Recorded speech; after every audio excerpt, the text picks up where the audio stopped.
darkness swallows you whole. It presses against your skin, sinks into your lungs, wraps around your mind. You are in Rome, 79 AD, and beneath the colossal arena of the Colosseum, you are trapped in its subterranean belly, a place where screams dissolve into stone and human identity becomes a fading echo.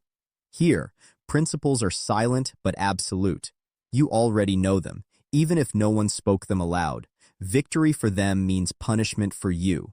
Survival is never an option of choice. You did not choose this place. You cannot walk out. And Rome ensures, with its rigid, merciless certainty, that you never forget it. You are Livia now, 19 years old, a prisoner of fate as much as of chain and stone. Iron shackles bite into your wrists with every shift, sinking their cold, unyielding teeth into the tender flesh. Hours ago, you stopped attempting to loosen them. You realized the futility. The metal always wins. It doesn't bend. It doesn't tire. It does not care for despair. It only asserts its authority. Above you, the arena erupts with life and noise. 50,000 Romans scream. A singular roar that pounds through the stone, shaking dust from the vaulted ceilings, rattling your skull from below. The man they cheer for, the one who ended your brothers' lives, is Gas Maximus, the champion, the hero, the embodiment of their pride and their vengeance. Each stomp, each chant, each clang of the swords above lands deep within your bones as if the stone itself were a drum beating directly on your skull. You try to shut it out, but the roar drags you back every time, relentless, impossible to ignore. This is the truth that textbooks and teachers fail to mention. Celebration in the arena above always marks the beginning of sorting below. Prisoners are lined up, counted, and assigned value, not by their names, not by their histories, but by their usefulness. Today, that usefulness is you. They are coming toward you, chains rattling, boots echoing through the corridors. A guard nudges your ankle with the tip of his boot. Not hard, not enough to hurt, but enough to communicate the inevitable. You will stand when he wants you to. You rise, knees trembling, legs heavy as stone. You pray he doesn't notice. He does. He always does. Rome has rules that are unwritten, yet rigidly enforced. The spoils belong to the victor: weapons, coins, lands, and people. Yes, human beings. Conquered women are cataloged and processed with the same mechanical efficiency as stolen grain.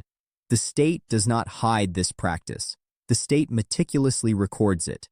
They drag you forward, scraping your feet over the cold, unforgiving stone.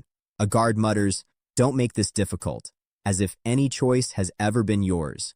You are shoved into a line of other women, some older, some younger, some trying to look strong, some already broken, eyes hollow from defeat. You do not blame them. You barely understand your own reflection in the mess of fear and despair. A second guard counts you on a wooden tablet, not a glance of curiosity, not a trace of pity.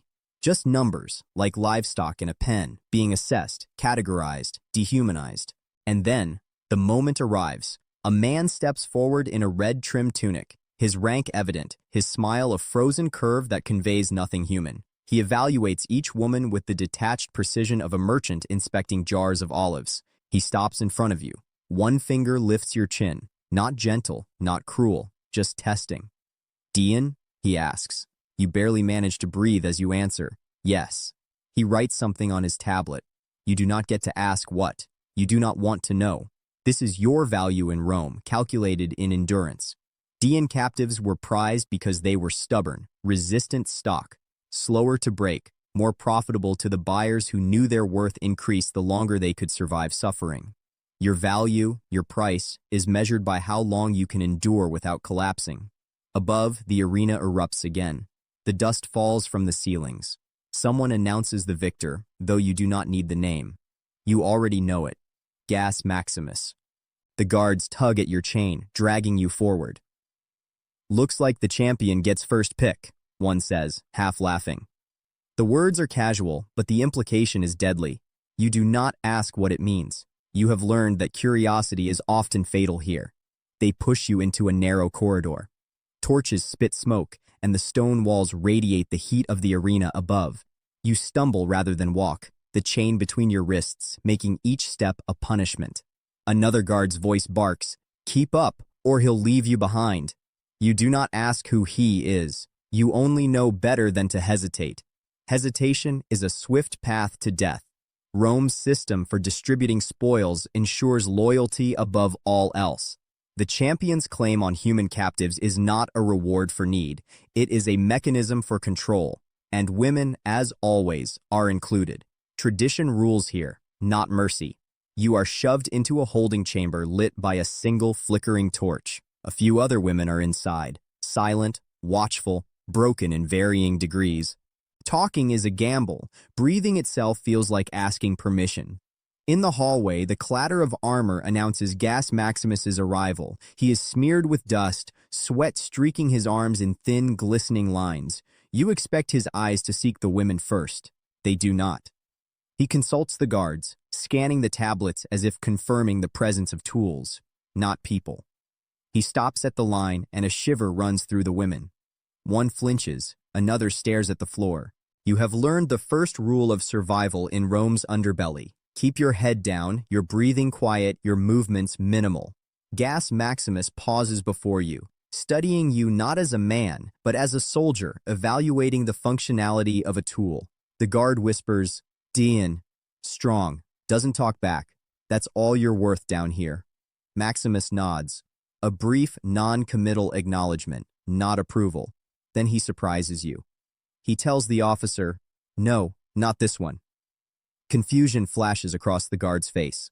She is valuable. You are not. The champion refuses you, and in Rome, refusal is not mercy. Refusal is reclassification. The officer scratches your name from the slate, one clean line, your fate pivoting with a sound lighter than a breath. The guard tightens your chains. "Lex capti process," he mutters, as if everyone knows what that means. You do not, but the other women do. Their eyes fall. One whispers, "Gods help her." And indeed, you feel the weight of all that is about to unfold. You are thrust into a storeroom under the arena. The smell of blood and iron is thick, suffocating. There is no pause, no moment to gather your thoughts. Instructions come immediately. Hall buckets, heavy and red, as though water itself has become blood. Your hands shake, your arms protest, but you obey. There is no room for weakness. You scrub the stone floor repeatedly, chasing stains that are permanent, reminders of yesterday's glory and today's survival. The arena thrives on its scars, and you, a trembling, living shadow, are left to clean them. You gather shattered spears, splintered shields, dented helmets. You do not know the stories behind them. You do not ask. Questions in Rome are sharper than swords. Then you are assigned to the animal pits. Lions, fed well that day, have left remnants of their feast. You scrape it into a bin that is already too full, holding your breath and resisting the temptation to look too closely. A younger girl works beside you, hands raw, eyes hollow. She is what you might become if survival continues, if life drags you down further. She does not speak. She cannot. Talking is a luxury you cannot afford. It was a bone-freezing night in the winter of 1459. Edirne lay buried beneath a white, breathless silence. Snow piled against the palace walls like frozen waves. Inside those vast halls, where marble floors usually echoed with the brisk steps of soldiers and servants, there was an eerie stillness, as though the entire palace had paused to listen. Suddenly, the scream of a newborn broke through the icy quiet, sharp and bright like the crack of a sword drawn from its sheath. The midwife, trembling slightly from cold and awe, lifted the tiny infant into the waiting arms of Sultan Mehmed the Conqueror. For months, the Sultan's face had been carved from the same granite resolve that won empires. But in that moment, as the infant's warm breath touched his wrist, a rare softness flickered in his eyes. His stern mouth curved, just barely, into a fragile smile. "This boy shall be named Chem," he whispered, as though declaring destiny itself. A living portrait of beauty. The child's mother, Chichek Hatun, only 17 and still carrying the delicate innocence of girlhood, let out a choked sob. Her silver blonde hair, braided in the style of Serbian princesses, clung to her cheeks, damp with tears of joy and exhaustion. She had been many things in her short life: a captive, a concubine, a stranger in a foreign palace. But now she was a mother. She cradled Chem for the first time, unaware that this tiny, fragile being, warm against her chest, would one day be condemned to a lifetime of captivity, and that the hands that would push him into that abyss would be her own.